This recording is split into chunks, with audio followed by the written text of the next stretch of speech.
Welcome to the #1 show and the source of truth for all things medtech. Here, we reveal the secrets and stories behind the investments, science, and commercialization of the medtech industry.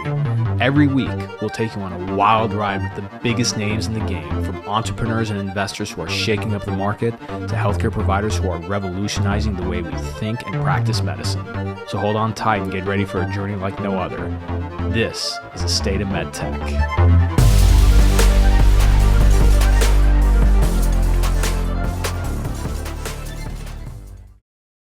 Hey everybody, welcome back to the show. We got another great investor as part of our venture capital series. And like most of them, I discovered this amazing investor through one of my favorite events, which is the LSI Emerging MedTech Summit. Their 2024 event has already opened up for registration. I'd definitely jump on it if you're a founder to get one of those presenting slots. They sell out really, really quickly. And of course, they're usually overwhelmed at this point with so many submissions, so they're not able to take everybody. So be sure to check that out if you go to their website at LSI Emerging MedTech Summit. You can just Google LSI USA 2024 and it'll immediately come up. So who is our guest today? Our guest today is Lu Zhang, who's the founder and managing partner of Fusion Fund. She's a renowned Silicon Valley-based investor and also a serial entrepreneur, along with being a Stanford engineering alumnus. She's got a really strong technical background, which is, I think, very unique for a VC.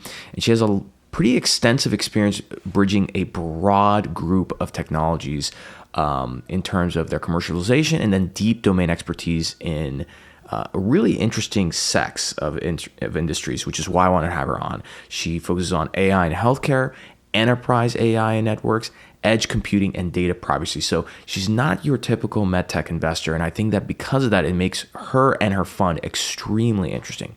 So prior to starting Fusion Fund, let me tell you a little bit about what she did. So as I mentioned, she was a serial entrepreneur, and she was also a materials science researcher. She was a first-generation immigrant, originally from Inner Mongolia, and right around the age of 21, she built a medical device company for type 2 diabetes diagnosis based on her graduate school research in Stanford University.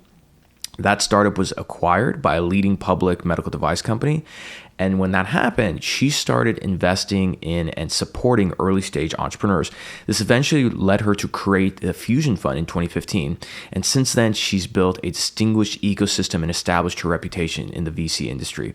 She was honored as the Young Global Leader by the World Economic Forum at Davos, Silicon Valley Women of Influence, Best 25 Female Early Stage Investor by Business Insider, and featured honoree of VC of Forbes 30 Under 30 and Town and Country Modern Swans Entrepreneurship Influencer. All that to say, she's done a lot of great work that's given her a lot of great recognition by some of the biggest names in our industry and in the business world. Now, if you are a founder, I highly recommend you go check out her fund's website, which is fusionfund.com. The reason why I like it is that they have under their community tab some really interesting resources. They have a CxO Network, which is essentially a lot of C-suite and executive level members from global 100 companies that provide mentorship and guidance to founders.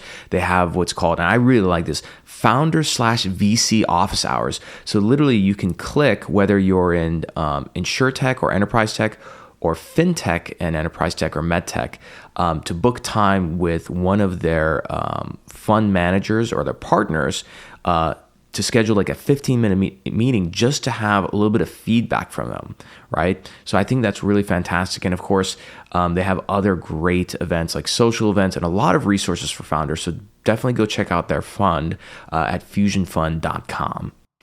Now, before jumping into our episode, I want to remind you, if you are a founder, you're a CEO of an early stage medtech company or even one that's a little bit later stage, maybe at a series A, B, or C, reach out to me. I love working with founders. If you go to my website, khateebandco.com, you can book time with me. What I specifically like to do and what my company has focused on is how do you use social media and network effects on social media to attract investors at scale and prospective customers. I think the balance between raising money and attracting early adopters is very tough, and a lot of times founders do one and then the other. Usually they focus first on marketing themselves to investors, and once they raise money, now they have a new problem. They have to find ways to get commercial traction, attract early adopters, and so on and so forth. I have a specific playbook on how you can do both at the same time. It involves creating very engaging content and using social media such as LinkedIn to position yourself to do that at scale. So if you're a founder of a company, I encourage you, go to khateebandco.com and book time with me so you can learn more about how I can help your company. Here is a testimonial from one of my very first clients, one that I'm extremely proud of for how well they've done, which is Moon Surgical. Moon Surgical is a robotics company out of France. They've raised a $30 million Series A in 2021. And then soon after that, this past year, they raised a $50 million Series B with NVIDIA and Sophie Nova Partners leading the round. I'm very proud to say that Khateeb & Co. worked early on with them to help generate that momentum and put them in the best position to be successful. And what better way to kind of show you that than to hear from their Chief Strategy Officer, Jeff Alvarez, and their CEO, Ann Ostwood. So here's what they had to say about the experience and the results. The results were amazing. The traffic that was driven to not just our company site, but also our personal sites, over 300% of what it typically was on a regular basis while we had the campaigns going. We know the results were being achieved, and that's why it's so great to work with Omar. The level of inbound interest we were getting was substantial, especially from investors. It has only been growing since then. So we've been leveraging Omar's work and what we learned from him continuously in the past 2 years. So to book time with me and see if your company qualifies to work with me, go ahead and go to khateebandco.com, book your time there, or shoot me a message on LinkedIn. What I always try and do in these meetings is that sometimes not every company is a good fit, based on where they're at to work with me. But no matter what, in that short call, you're going to walk away with at least 2 or 3 ideas, because my biggest thing is that how can I help every founder, no matter what stage they're at within the medtech ecosystem. And finally, if you are going to Dreamforce this year, which is Salesforce's annual conference in San Francisco in mid-September, or you live in Silicon Valley, I want you to join me at the NASDAQ Entrepreneurial Center on Wednesday, September 13th at 11:30 a.m. because I'm going to be doing a fireside chat with Clary, who is my podcast partner. Clary is an amazing software company that helps medtech companies leverage their CRM and use AI to essentially predict revenue and drive sales pipeline. And I'm so excited to mention I have a guest who's going to be joining us on stage, the great, legendary, insightful Daniel Hawkins, founder of Shockwave Medical, founder of Avail Med Systems, and of course, an entrepreneur who's got such a great name and great insights when it comes to medical sales. He'll be joining us up on stage. So to do that, please go ahead and RSVP. What you can do is just check the links in the show notes below and RSVP with your email. So be sure to RSVP for that event. It's a free event at the NASDAQ Entrepreneurial Center. We're going to have a lot of great discussions about the future of medtech and the way we think about sales maturity and driving pipelines. So with that being said, let's get on to our episode with Lou Zhang. Enjoy. Hey, everybody. Welcome back to the show. And we got another exciting venture capital episode. There's a lot of VCs out there in the healthcare world, a lot in the medtech world. And so not very often does one, sort of come onto my radar. But our guest today, has a history of writing great posts and updates to the market on LinkedIn. She's been at LSI and has a really fascinating fund, not only invested in the healthcare and medtech side, but also, I would say, on the tech side as well. And that's Lou Zhang. Lou, thank you so much for coming on the show today. How are you doing today? Thank you very much for having me, and really glad to have this opportunity to be on the show. Absolutely. And I gotta say, like, when I look at your fund, and if for those who are interested, go to fusionfund.com. The portfolio is fascinating. The healthcare and life sciences side is really interesting because you have devices that go from, let's say, your traditional medical device imaging, right, AI backed and everything, to things that are really focused on data and computing. So that by itself is interesting. But you have two other areas of your fund, and that is enterprise AI, right? And the other side is industrial technology. And so, like, for example, you guys have made investments in Lyft. I see Paperspace on here on the enterprise AI side. U.com was another fascinating one. So you have such an interesting fund, right? And you're a lot of funds, they do healthcare, and I'm not going to pick on anybody, but there's funds that say, oh yeah, we invest in medtech, and I look and they invest in 2 or 3 companies. For you, you have a good portfolio of companies. And so I think it's fascinating that as an investor, you have this knowledge from these 2 other big areas of enterprise, AI, and industrial. And then you have this thesis, it seems, in healthcare. But before we dive into that, I got to ask, why is it called Fusion Fund? Yes, so it's also go back to my background. My academia background is I'm now the trained MD. I'm actually was a material scientist from Stanford. And one of my research focus was on the clean energy. So everyone knows the future for clean energy, the big dream people want to achieve is nuclear fusion. So that's how I came with our Fusion Fund's name. You really wanted to use this analogy. What we're doing is similar as the nuclear fusion. Small atom came together, so smaller amount of capital be able to come into the company at the critical moment, early stage, and eventually really support company to grow to something, drive huge industry changes and a huge impact. That's fascinating, and I like your fund even more because for me, I'm not an expert when it comes to environmental sciences and everything, but my belief is like if you care about climate, like you have to believe in nuclear fusion. I think that's a big part of it. So that's fascinating that you came up with that name. Now the other question I have for you is just with the fund, you started the fund in a very difficult time, which was 2015, and I say difficult because it was extremely competitive. How as a young professional were you able to raise this kind of a fund? Like if you kind of go back to 2015 to the LPs that really believed in you and believed in the fund, what made them say, yeah, I'm going to cut Fusion Fund a check? What do you think that was? Yeah, I think it really goes 2 ways. First is whether we have a comprehensive investment methodology. You're so right. In 2015, it was very competitive market in the VC industry. And also lots of people decided to launch a new fund. So it's been more competitive in we call emerging manager market. But I found at that time, very few VC really focused on healthcare and deep tech investment. So we were able to build up such a strong investment methodology, focus on healthcare and deep tech. So build up our strong differentiation. Another thing is with my own track record and background, and also the team I built it up, we're able to really build up the credibility that we'll be one of the best team, one of the best funds to invest and grab the opportunity within the healthcare and deep tech. And the third, also you mentioned a little bit at the beginning, there are lots of healthcare funds only do healthcare, or enterprise fund only do enterprise. But now everyone realized that the lots of opportunity for innovation is interdisciplinary. Yes, we're doing lots of healthcare investment, but AI in healthcare is a huge, huge market opportunity. And lots of industry revolutionary application could come out from it.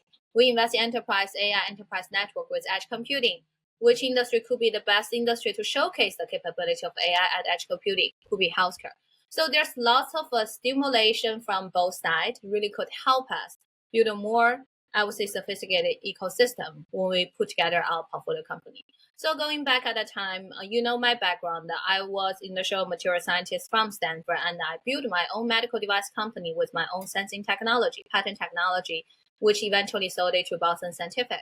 So this journey as a technologist and entrepreneur operator also gave me lots of the knowledge and understanding of the technology trend and innovation and how to do innovation, how to support company to grow within healthcare and deep tech. And meanwhile, based on that methodology, the team member I recruited, you can look at the profile of my partners and the junior team member, all technologists, the former entrepreneur with different industry background, then give us the strong confidence to based on the methodology to deploy our capital. I think all of this came together, become our strong differentiation. So not only we're attractive to LP, actually my fund one start relatively faster.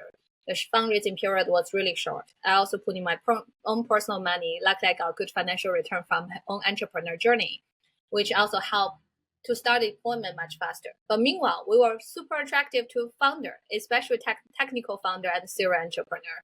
So we're very lucky to be the early stage investor for lots of breakout company in fund one.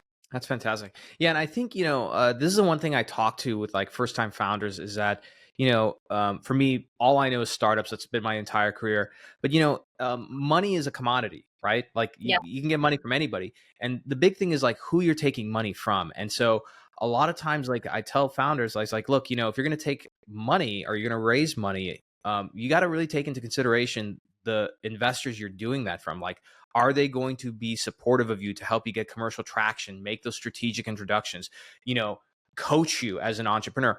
If not, then they're just writing you a check and they're going to be a pain in your neck. And I just don't, me personally, I see, for some reason, you see this more often in our industry, in the med tech industry, than others. I think when you go into deep tech or industrial, I'll speak for the tech side.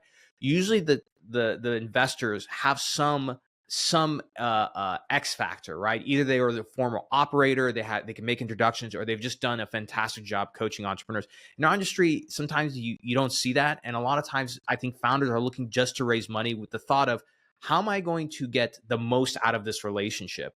And so I like that you guys have this, forgive me with the sports analogy, you have a deep bench of talent and experience, and that's very broad. Because I think, like, as a founder, getting some feedback from somebody on your team who's also managing some, teams on the industrial AI side or the enterprise AI side is going to be really interesting. Do you feel like a lot of times your team pulls lessons and ideas from those other industries and helps medtech founders? Oh yeah, of course. Especially, in 2017, that's when we kind of very proactively promote AI in healthcare. But initially when AI came out to discuss different application was really not within healthcare industry. Not I will redo this part. I'm sorry. Yeah. No, so don't worry about it. Hey, we're not going to even cut that out. Look, this is the best part of this show, is that we keep this as natural as possible, so people feel like they're literally hanging out with the two of us. So don't even sweat it. Look, you're an investor, so I would expect you to get a couple of phone calls during this interview. Yes, but thank you very much. So I will go back to what I mentioned. For example, at that time, we have tons of knowledge about AI for enterprise AI application already. And then we also were thinking about, okay, in order to train AI model, we require a huge amount of also high quality data. Not only the quantity matters, the quality matters too. So which industry have huge amount of high quality data? Healthcare, of course. And then look at healthcare industry. What are the problems within healthcare industry? First, how to achieve personalization for diagnostic, therapeutics, for all different type of disease. Another thing is AAA problem with the healthcare system. I call it accessibility, affordable, accuracy AAA problem. How to potentially provide the solution. AI could be a super powerful tool. So this knowledge really enable us to be able to identify this trend before others start to allocate lots of capital resources into it. So in 2017, we published a research report on AI in healthcare, really talk about all different application opportunity, from diagnostic to therapeutics to digital life science, digital biology, to kind of just in general workflow efficiency improvement using AI. Then since then, we built such a powerful portfolio within the AI in healthcare sector. So I think I really agree with you. When we talk about diversity is critical to innovation. As early stage investor, it's also important to make sure we have diverse information channel to learn innovation from all different aspects and then consolidate into the vertical we're focusing on, and also pass along the knowledge to the founder we're working with. You mentioned something I really want to echo is early stage capital is never only about the money. Always has to come along with and certain type of strategic value. Another thing is it's not only investor joining the company. Sometimes some first-time founder even didn't think about, you may have an investor also joining your board. Once it's joining the board, it's as serious as a marriage. So do you want to make sure you find the right person for this long-term relationship, and also getting the best suggestion, correct suggestion, and also the most valuable resources at early stage, because early stage is a really hard time and also really risky period to getting ready for commercialization. Yeah, I'm happy you mentioned that. And, and especially in terms of like early stage, like it's not just about the money, for you. And I want to dive into like some of the specifics around your investment thesis and what you guys focus on with your portfolio companies. But, we have a lot of founders who listen to this show, and I think all of them are always thinking about like, what do I have to show? Especially if you're early stage, let's face it, like your product is ugly, you don't have a lot of customers, and you are not profitable. That's just most startups, right? Exactly. Because if you're profitable and you got traction, like you don't have a problem raising money, right? What do you specifically look for, at least criteria wise, when it comes to a great investment? Yeah. I think how we evaluate a company, even including the long list of our due diligence, is also a good reflection for founder to consider what they should looking for when they're thinking about doing a startup. The first thing definitely is the market. are you targeting a big enough market? And the second thing is in the right market timing. So market size is critical. Everyone knows about it. There's so many different ways to calculate it. So founder need to think about if you're targeting a smaller market size for most of VC, doesn't really work out in terms of metrics of the return.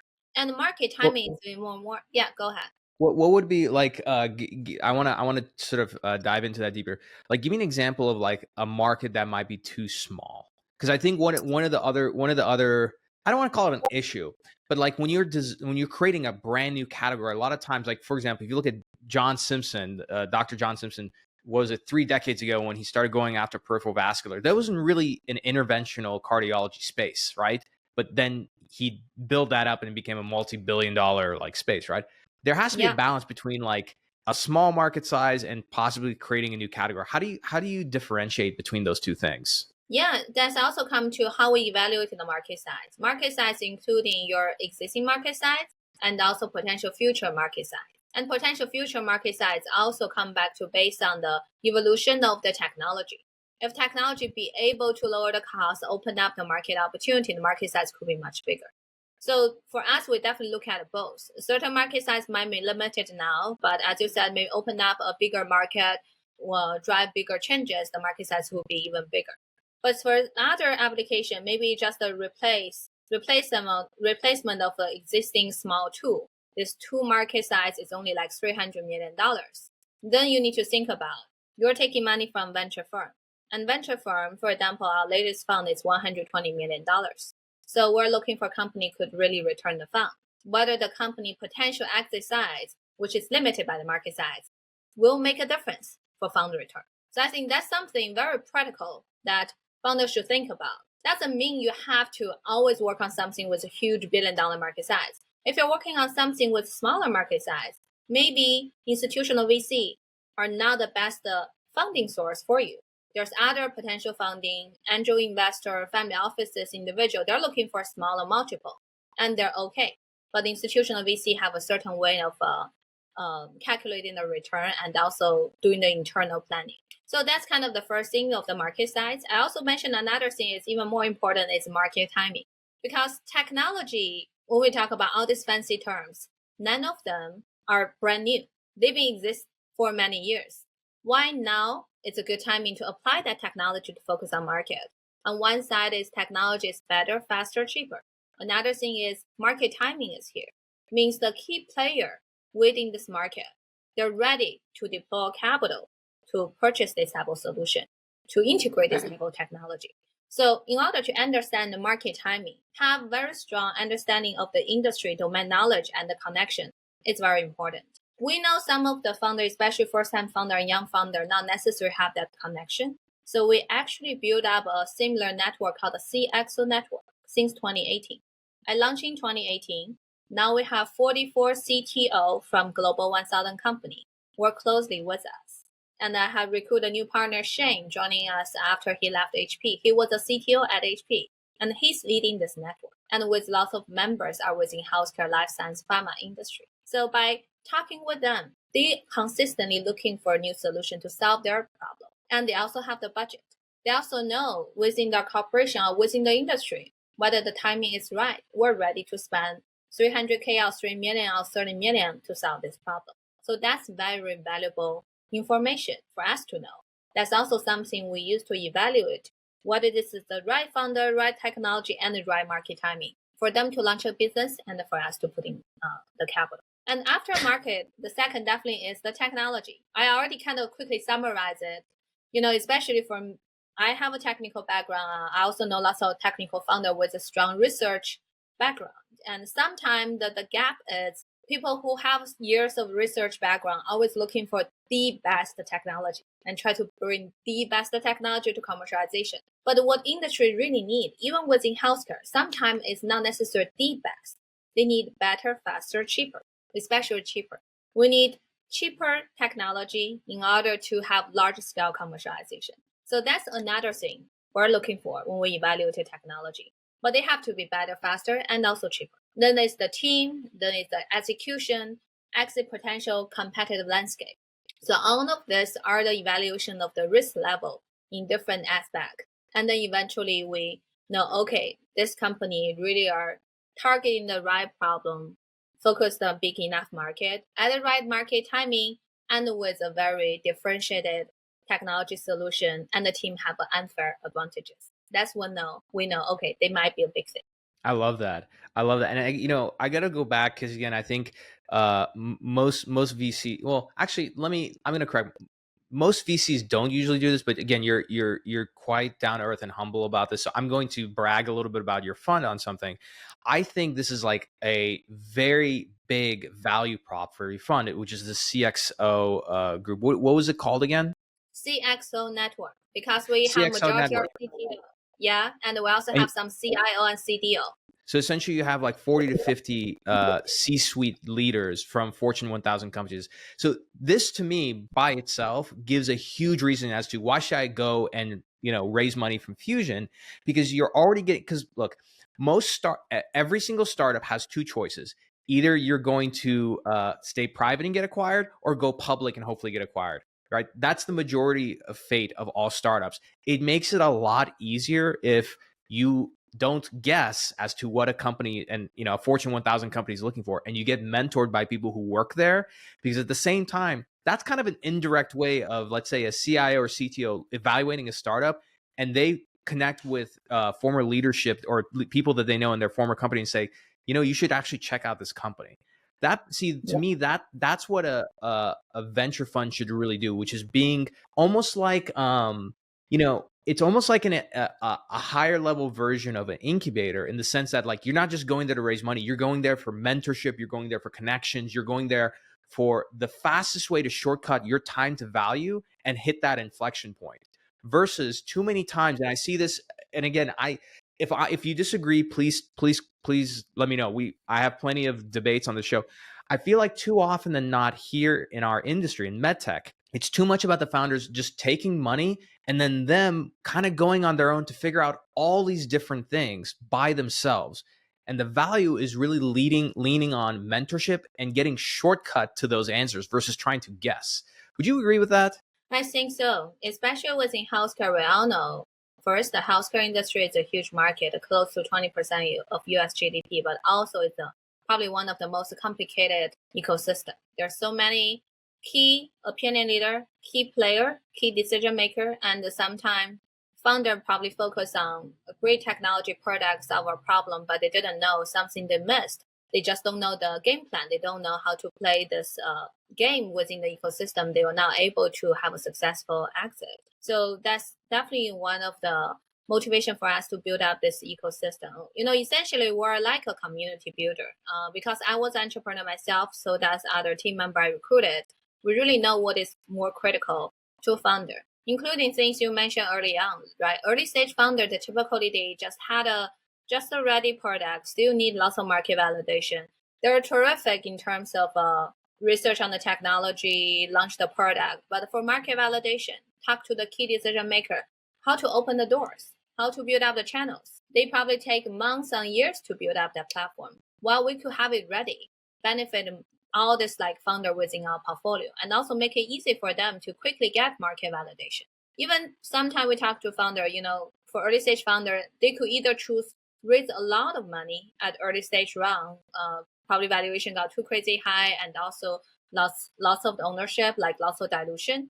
But if we offer founder said you could just raise a reasonable size round, good enough capital, and then we help you also get market validation, means early revenue.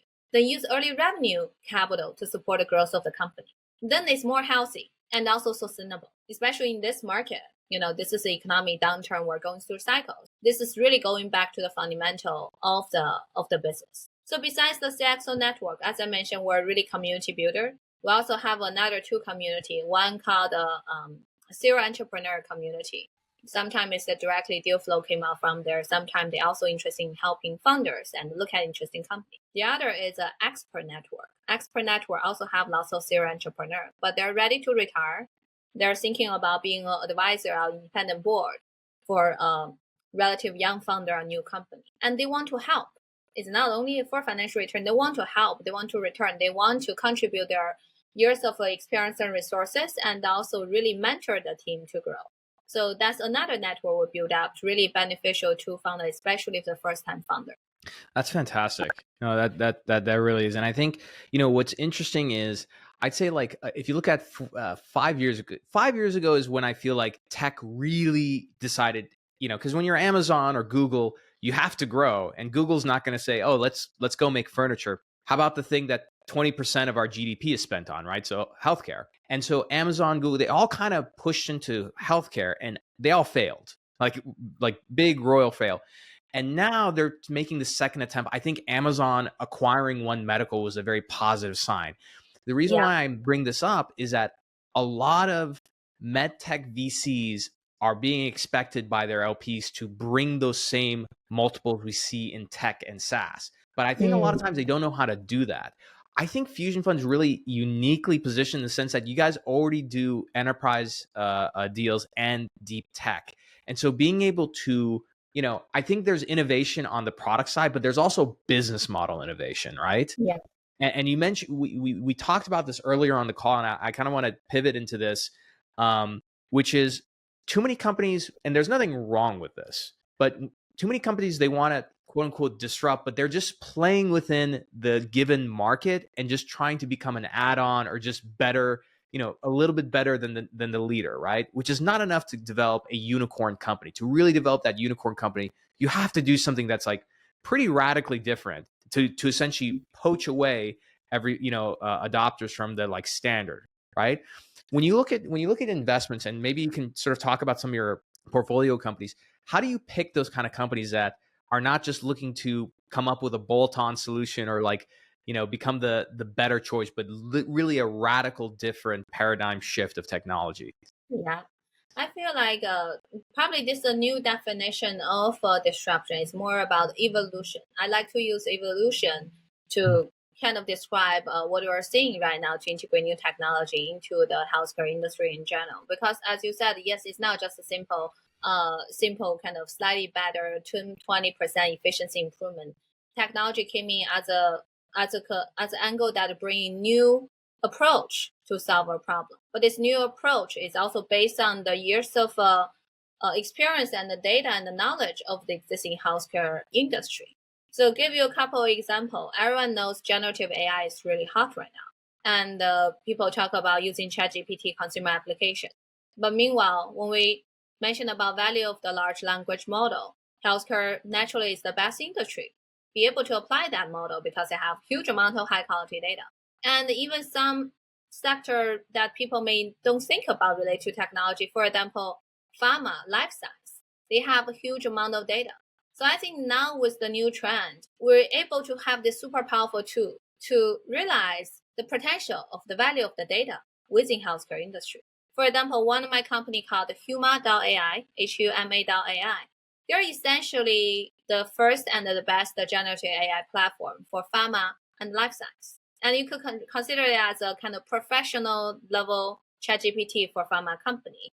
And their model is specific trained for this industry with industry domain data library and also giving lots of professional feedback. So the outcome, the product itself is very simple, but also really impressive. For example, they have lots of customer large pharma company. Their research scientists could directly ask, type in, okay, how to design a clinical trial of this new medication. Huma could give the answer right away, super professional answer. And this professional, highly accurate answer is based on their own database and also their customer database, years of experience and also accumulation of all different type of data. And you could also ask the questions, what is the side effect of the medication A versus medication B? You get an answer right away. Are they replacing something? I don't think so. I don't think they're 100% replacement. They're actually enabled the existing employee and the player and the team in the pharma industry to be smarter, more efficient, higher productivity. And meanwhile, it is a new approach to the industry. Of course, when they're doing the demo to all this pharma customer, they said they always hear, oh my God, because it's like magical and it really makes things happen in a very different way. So this is kind of the innovation we're seeing right now. It's an AI application within pharma, but also require the founder have very comprehensive understanding about the industry in order to train the model. We have another kind of a similar approach company called State of Medical. They use the generative AI for medical imaging enhancement. So any CT, MRI, the low resolution scan, their software directly upgrade to high resolution. They got FDA approval very quickly. They got the 3 or 4 FDA approval already. And now you could only need to take a low resolution with any medical image machine and then software upgrade to high resolution. Better, faster, cheaper. Exactly the thing I just mentioned, and also safer. And for hospital, they could increase their capacity and also don't need to buy new machine. So you can see all this new technology came in. They're enabled, they're also creative, and also a little bit disruption as well. This is the type of innovation we're super exciting about. And when I describe it, I think naturally I don't even need to explain to you how big the market size. It's huge market size. Yeah, absolutely. And I'm glad you mentioned that, because I think there was a time in medical in med tech, or the med device world, where you can come up with some technology that has like some incremental improvement, and you just get enough early adopters, and then one of the big companies are going to say, we'll buy you out, right? That world, we don't live in it anymore, because the hospital that we're selling to, right, it's not a standalone hospital. I mean, if I tell people all the time on the show, hey, you let me know how many like independent standalone hospitals you see. Everybody, there's consolidations from HCA, Tenet, and so on and so forth. They're not going to adopt something unless it does what you say, which is better, faster, cheaper, right? And so now I think medtech companies, and I think it's a really exciting time to be in medtech, is because everybody's being challenged to come up with technology that really has transformative outcomes at a lower cost, right? Yeah. It can't just be it can't be incrementally better.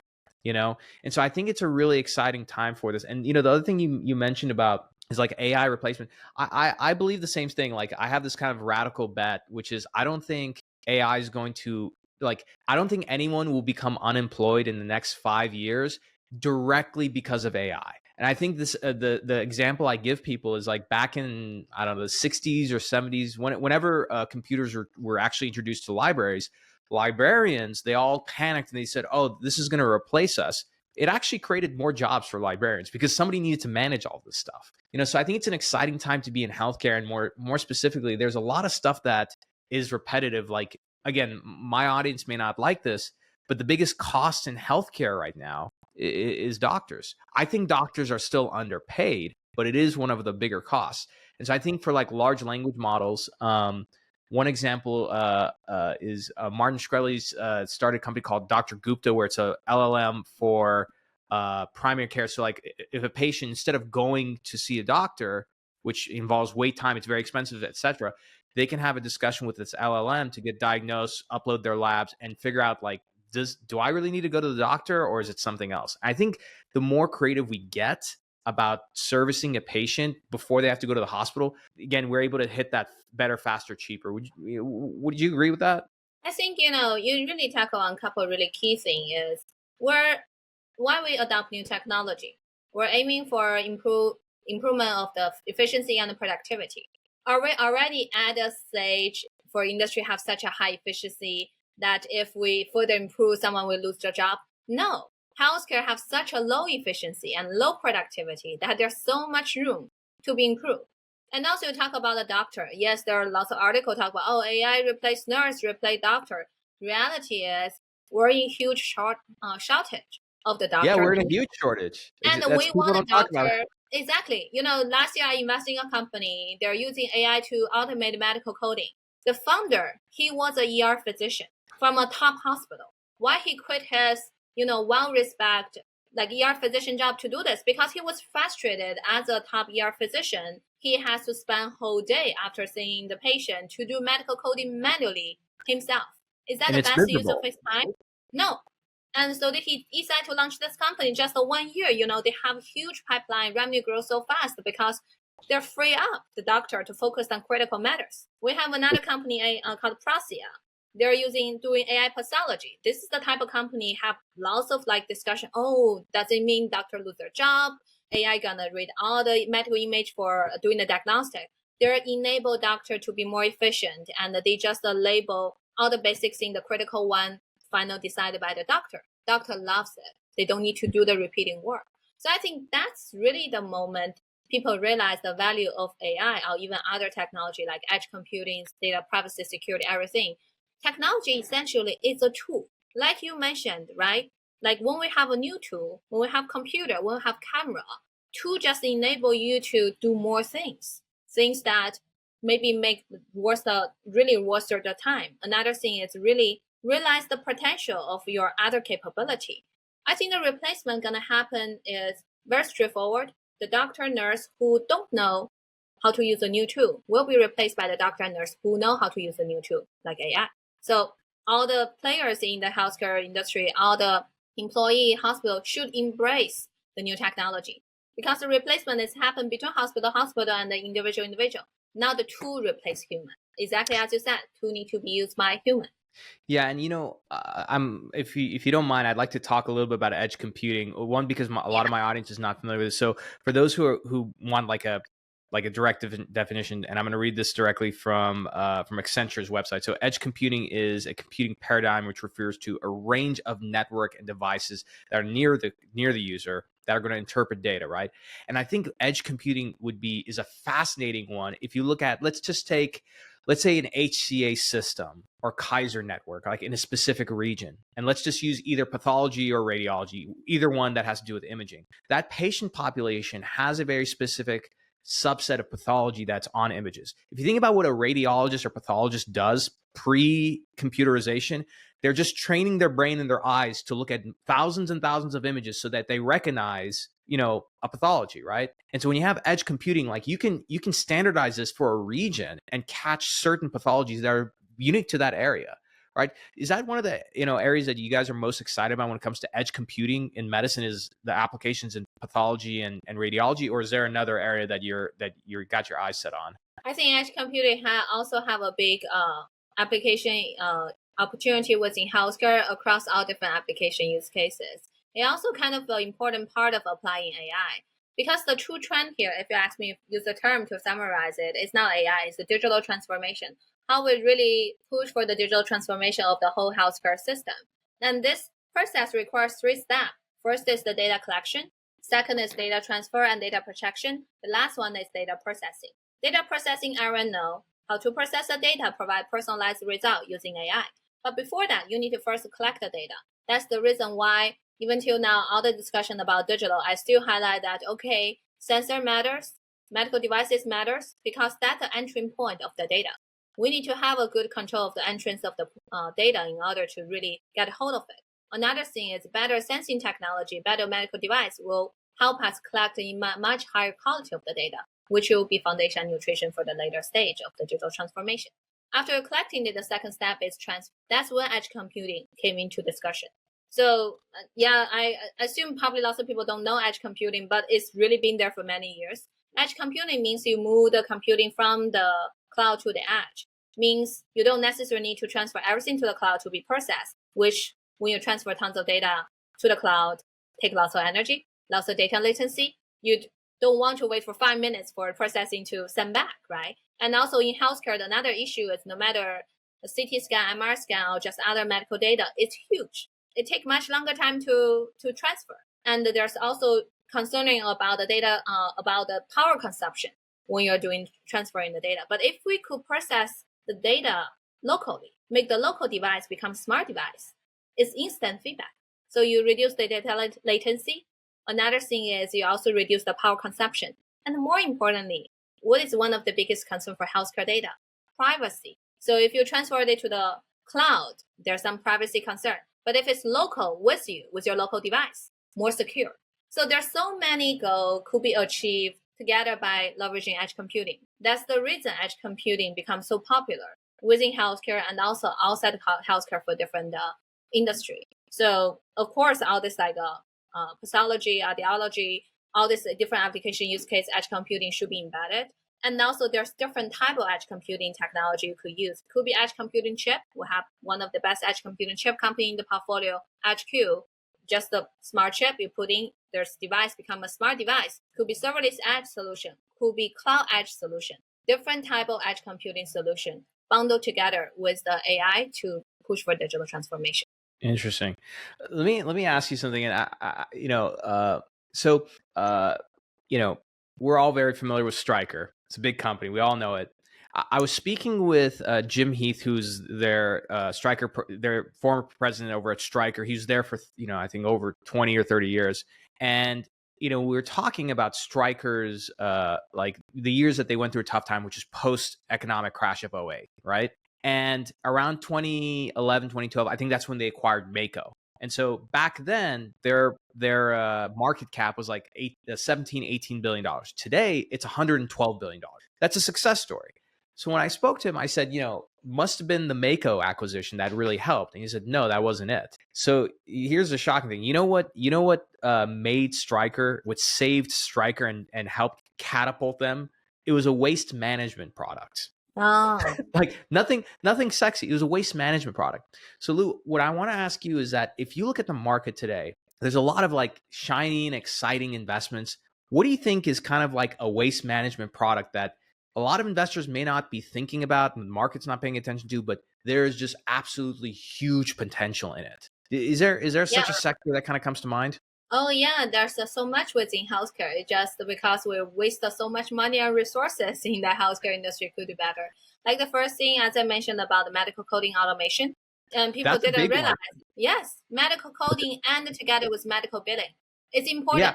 But on the other side, the last company I came from was medical billing. And I think what people don't realize is that if I go and survey 100 doctors right now about do you love or hate treating patients, all doctors love dealing with patients. But then you ask why is physician suicide rate up? Why do almost 50% of doctors say that they would not go through medicine again? It's not because of the treating patient. It's because of all the administrative stuff. Because I think half their time is spent is medical billing and coding. It's not sexy, but it's a big area. It is a big area, and also it's so significant. That's the reason, that's our sector we're investing. And the other thing is, for example, now is really the good time that we're trying to realize the potential and the value of the medical data, how to use the data. But how about the data hygiene? Another thing is across the healthcare industry, yes, the total amount of data is huge, but we have the data isolation issue. The hospital in California are now sharing their data with Texas, the hospital in the Texas. Different insurance company now sharing their data with each other because they're concerned about data liability and privacy. And now their technology be able to enable them to use the combine data together to train the model, but without physical move and transfer the data, this technology called federated learning. There's so many things, as I said, it's not really focused on, we are going to have a new solution for cancer, dementia, Alzheimer, but be able to overall improve the efficiency within the healthcare system. Still go back to the AAA problem. I said in this industry, accessibility, affordable, and accuracy. And this is all the thing we can do with all this new AI technology. That's the reason why I'm so excited. Not only me, when I was catching up with the CEO of some top AI company, they also said, if we look at the vertical application of AI, healthcare life science is not it's the biggest industry opportunity. Interesting. When we look at the healthcare space, like the one area that we don't kind of take enough, we always, as in the startup world, we always think about like the strategics, right? But I think one area that a lot of people don't take into account are the payers. And so if you look at, for example, this past Q2, and I'm just checking here on my iPad, so like United Healthcare Group, it's a behemoth, right? Their revenue is up 16%. They did $92 billion, $92.2 billion, and their earnings are up 13%, $8.1 billion. How important is it, at what point do you think that startup founders in healthcare need to start kind of thinking about what is important to a payer? Or do you think it's a case-by-case scenario? I think understand the importance of a payer is kind of critical for anyone wanting to launch a business in the healthcare industry because they're so important and also they're so influential. Give you a recent example. I still remember early this year, I was speaking on the panel at the JP Morgan Healthcare Conference. The topic was about digital therapeutics. Everyone wants digital therapeutics to work out. Digital medicine, that's kind of the upcoming trend, is also huge. And some momentum we saw last year was FDA, the regulator. People always complain about regulation within healthcare industry, but FDA was accelerating the approval process for digital therapeutics. So lots of new digital therapeutics company got FDA approval, ready for commercialization. Then the next stop they have is payer are not reimbursed the solution. Without reimbursement, much harder for them to large scale, deployment. So we were talking about the challenge at that time. We were calling attention from the payers to really consider how to work with digital therapeutics company. The good news is lots of them start to work with digital therapeutics companies, started reimbursement early mid this year, and they really changed the landscape of the digital therapeutics. So you can see that this is a very important position they have in the industry and really critical for any company who want to build a sizable business, not just a small one. Another thing is they also have lots of data. Today, we've been repeating the importance of the data so many times, and who owns the data is important. And they have all the data, but they don't have the internal technology capability, or they don't want it to build up this bandwidth to directly leverage the data. But how to access to the data to be able to apply innovation technology is a big market opportunity. So not only they're important player in the ecosystem for founder to know, founder could also consider to build up innovation solution for them, work with them, leverage their database, and might be a huge potential market opportunity. You mentioned the digital, like some of the digital health or digital therapeutic companies. Pear was worth what, 4, 5, 6 billion. It was in the billions a year ago. Went bankrupt. Babylon Health, they're public. They just got taken private. And so the digital health companies, like it feels like it's a continuing like story of like a lot of potential and then just like a lot of failure. Do you feel like digital health at some point is going to cross that line and finally start getting some traction? I mean, why does this keep happening? Do you think it's just because we don't know how to value these companies, or? I do think, I don't want to specifically refer to any companies, but I just feels like the trend is also shifting. The first generation of all these digital healthcare companies, most of them are consumer facing. So they're more like a well-being, not necessarily clinical level application. So at the time, if you ask a physician about all this digital healthcare company, physician just very clear, I won't trust the data from there. I won't trust the result from that the tool or that product. It's not clinical recognized. That's the challenge. And when you talk about the consumer application within kind of healthcare well-being, you're also competing with like Apple Watch and other wearables. So there's so many complications within that direction. For us, we never touch consumer digital health. We're more focusing on the kind of a specific clinical level digital therapeutics, digital diagnostic company, which means their solution goes through FDA approval, already being recognized by the regulator, validated by the market, and the potential could directly integrate to the healthcare system being recognized by the physician and the nurse. That's kind of the turning point. Still go back to, sometimes I heard different AI or startup founder talk about we're going to bypass nurse, bypass doctor. No, they're so important. You have to engage them and got their recognition. But once they recognize it, they will promote it heavily.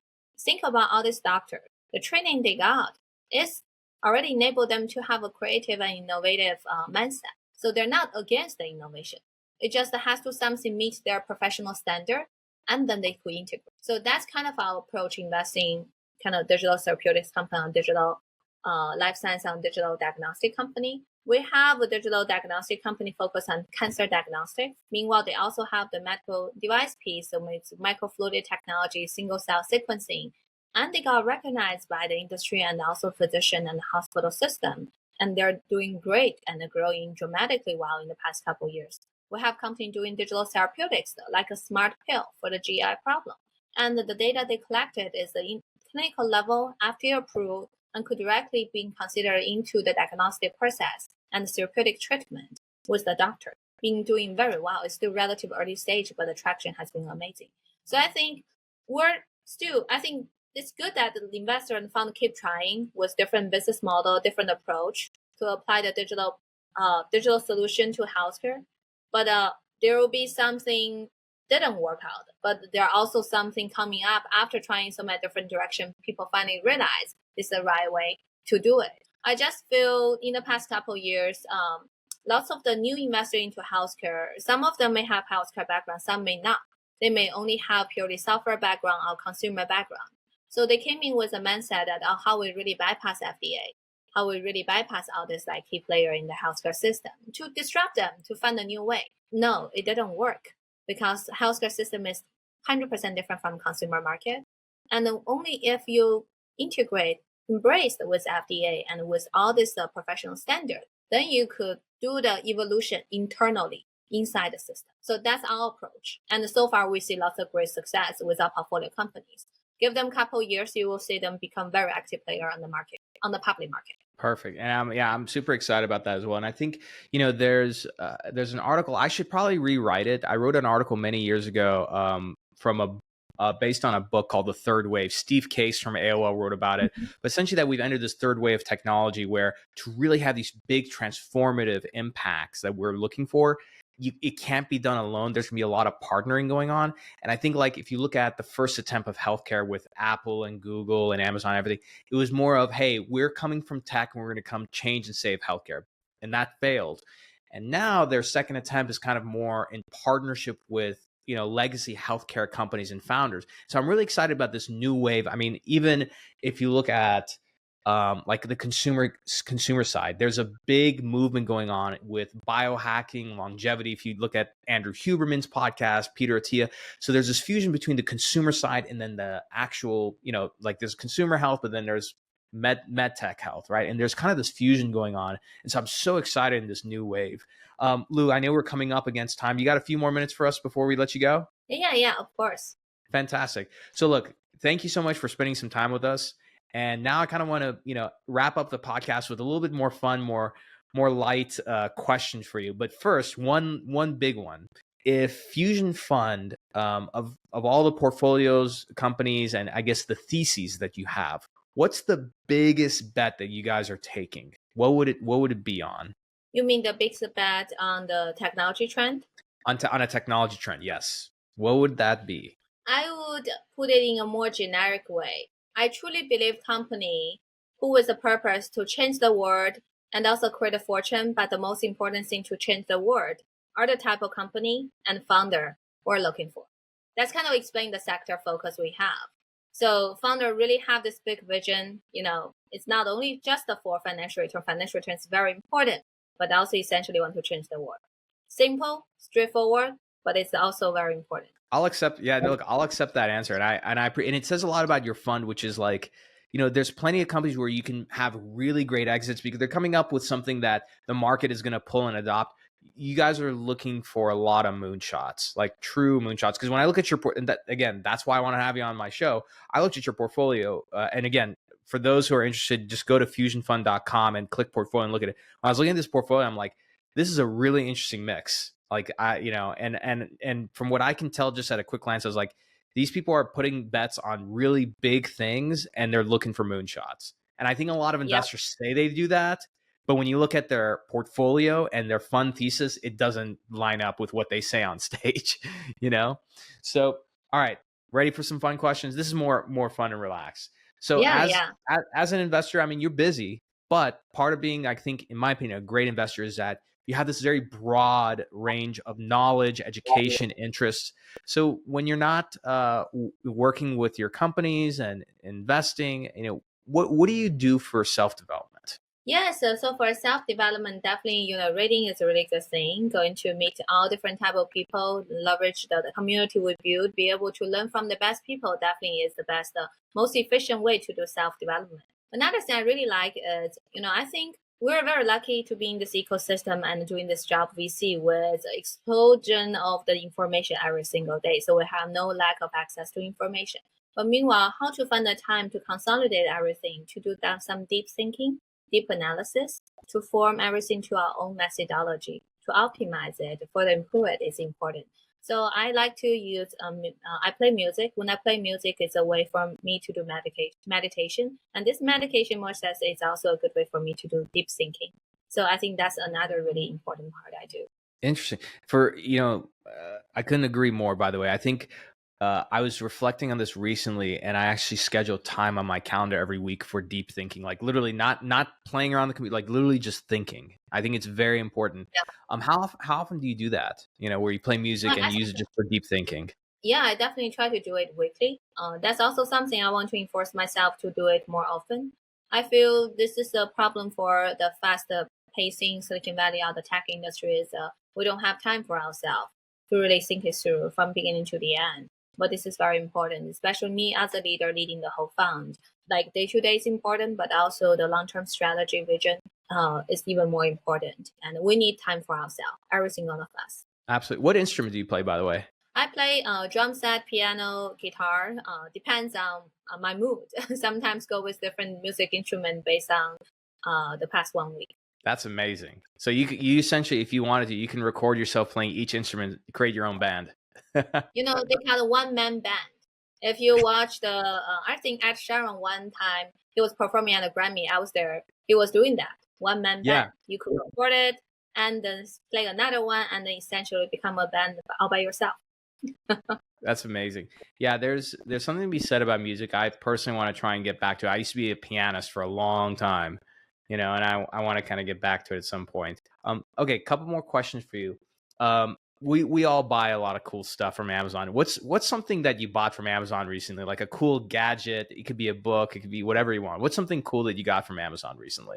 Yes, I actually bought from Amazon a very interesting ice shave machine, shave ice, to make shave ice myself in the hot summer days. Oh, nice. What brand do you remember the brand? I forgot the brand, but I also require some self-assembling. So, I'm an engineer in my heart, so I like to buy this type of stuff, assembling itself, and it feels like I built something with instruction. With instruction. It's funny you mentioned that because of a TikTok trend. There's a machine called the Ninja Creamy. It makes ice cream. It's sold out everywhere, but I have to find this thing because I love ice cream. But for me, I'm very much into health and fitness. So ice cream is pretty unhealthy. But there's a guy on Instagram called The Flexible Diets. He creates all these delicious ice creams and desserts, Wow. but they're all high protein, low carb because he uses eggs and whey protein. So super healthy. And I made one of them here at home and I'm like, I have to get this Ninja Creamy. So Ninja, if you guys are listening, please send me one of your devices. I will promo you for free. I need to get a hold of this. It's sold out everywhere. I can't find it. Now I want to get one of these Ninja as well. I will become your competitor on the customer side. I know. Seriously, you should get one. I'll send you all kinds of recipes. It's amazing. All right. Last question for you. As you can see, I'm here in my library. I'm very big on reading. I think whether you want to be an entrepreneur, especially if you want to be an investor, you have to be good at reading. Exactly. It doesn't have to be business related, but what's a book that really had an influence on your life that you feel like you're always recommending? Is there a book that comes to mind that you recommend a lot to people? I have a lot of books I always recommended to people. Actually, I love reading as well. I totally agree with you. I read so many different type of books, but it's all come together with a really I would say diverse database. I could really train my brain, and I actually have published a book list every year. I select the top 10 books I recommend from other book I read for every single year and send it to my friends and also within my very close circle. So if you ask one book, it's really hard to pick one book. I will just quickly came with a book like recently I really recommend to many people called The Algorithm to Live By. It kind of go with the current trend. It's not necessarily the book I would recommend the most, but it's kind of interesting to read through that, okay, we understand algorithm. The algorithm is the foundation of all this AI application. Then we use this very logical approach for technology for AI to make decisions for us. But if we also understand the fundamental of the algorithm and also use that approach to make decisions, for example, I came to a new city, there's a 20 restaurant. I only have 3 days. How could be the most efficient way to try out the restaurant in certain order and also have a higher chances to have the best food? Things like that. Very small example. That's the thing that the book is talk about, called Algorithm to Live By. Interesting. And I'm checking my Amazon list, but I'm almost certain that I have that book. But so for me, I believe that yes, I do have it by let's see. It's by Brian Christian and Tom Griffins. Yes, I have that, and I know exactly where it is. It's right. Yep, I see it. It's right there. So now that you mentioned it, that's a sign from the universe that I should read it. So for those who are listening, my recommendation to a library is that the majority of the books in your library are not to be read. So I just buy the books as I go and I put them in my library. And then I always believe that when the right sign comes, I'll read it. So like I bought that book a few years ago. This was my sign that I have to read it. Fantastic. And Lou, last thing, aside from the fusionfund.com, where else can people find you online? Yeah, so, especially for founder, we're always open and welcome founder to contact us. And just contact me on my LinkedIn. I reply to my LinkedIn messages and also love to get in touch with founder. Even you're now ready for fundraising. We actually wanted to talk to a good founder to give you feedback and help you to get started. Another thing is I told my team to do this office hour every quarter called Ask Us Anything office hour. No pressure. You don't need to come in to pitch. Yes. I love that. When do you it's do on our it? website. Yeah, it's on our website. Every quarter we have different team members. They just block 1 hour per week. Everyone could sign up for 10-15 minutes. Just ask us anything. Don't worry, it won't be considered into official pitching. It's just a way for us to share knowledge, answer any question founder may have, no matter from fundraising, from the working with VC, or just launch our own business technology trend. Want to contribute back to the community. So come to our website, contact me on the LinkedIn, and sign up for our office hour if you have any questions. That's fantastic. Yeah, and I see it here. So for those who are interested, if you go to fusionfund.com, click community and go to Founders Hub, you scroll down, you'll see founder/VC office hours. I love it. And look at that. You have one for healthcare and then also for deep tech. And yeah, it's a Calendly event. That's fantastic. So people can literally just schedule that time with you guys. I love that. Exactly. You don't need to wait for our reply. As long as you click it, the time open, schedule, it will be on our calendar already. You know what I like about that, Lou, is that that's a great way for you to give feedback to potential founders who are looking to get your investment. And you're kind of giving them almost like hints as to like, here's what you guys need to do to actually get a check from us. You develop that relationship. And then when they get in a better position where they're going to be getting traction, they're hitting an inflection point, they come to you guys. I think that's a brilliant way. And again, another reason why I wanted to have you on my show. Thank you very much. Thank you. I have such a pleasant time today. I really enjoyed our conversation and discussions. Thank you very much for having me today. Absolutely. Thank you so much. And thank you very much for my audience. This is another episode of the State of MedTech. Be sure to go check out Fusion Fund at fusionfund.com. I'm Omar, I'm Khateeb, and we'll see you all next time. Thank you for enjoying another epic episode of the State of MedTech. If you're feeling inspired and love this episode, do us a favor, hit that subscribe button and turn notifications on so you never miss an episode. And be sure to give us 5 stars and write a short review because that helps more people discover this amazing community of ours. If you're a company who has an executive that you'd like to be on the show, or perhaps you want to sponsor one of the episodes, shoot us an email at hello@khateebandco.com. Take care, and we'll see you next time.